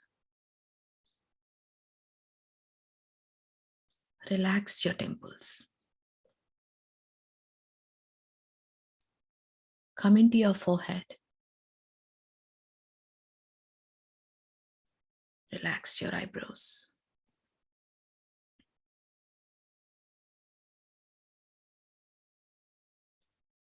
Feel your brain is resting.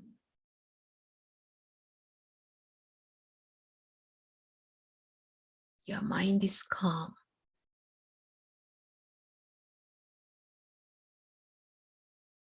Take another deep breath and let go.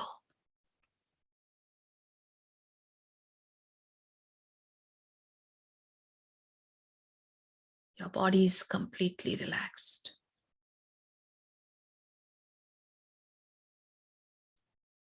Bring your awareness to your heart. Feel your heart. Enter your sacred space.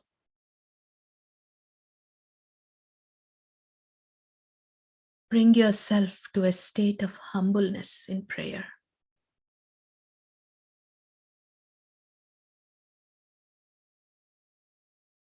Where the heart beats.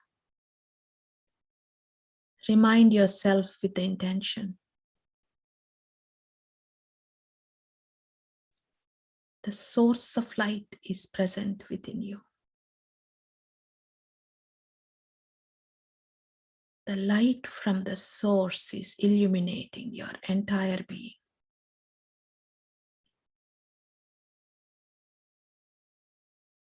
Your mind is drawn to this light. Your mind is resting in the light. The ocean of light. The ocean of love is in you. You are a drop submerged in this ocean. Rest in the light with utmost reverence.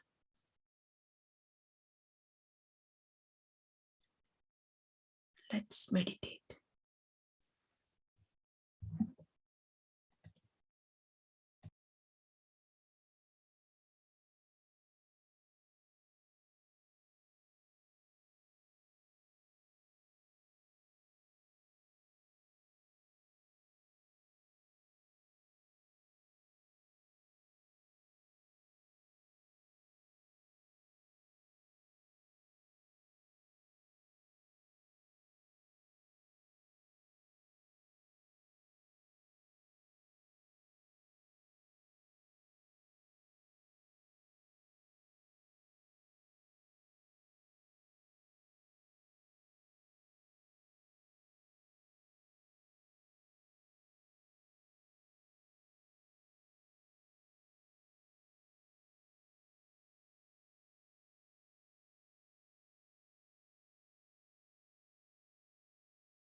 That's all.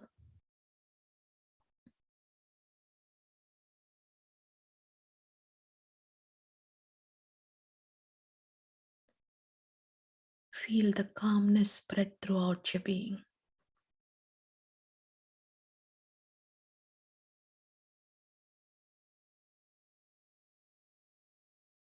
From this place of calmness, make the intention. All the chakras in my system are in a state of balance.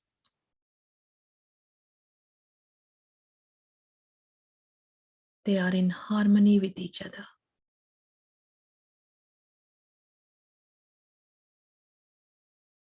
Feel the calmness spread throughout your being. You may open your eyes when you are ready.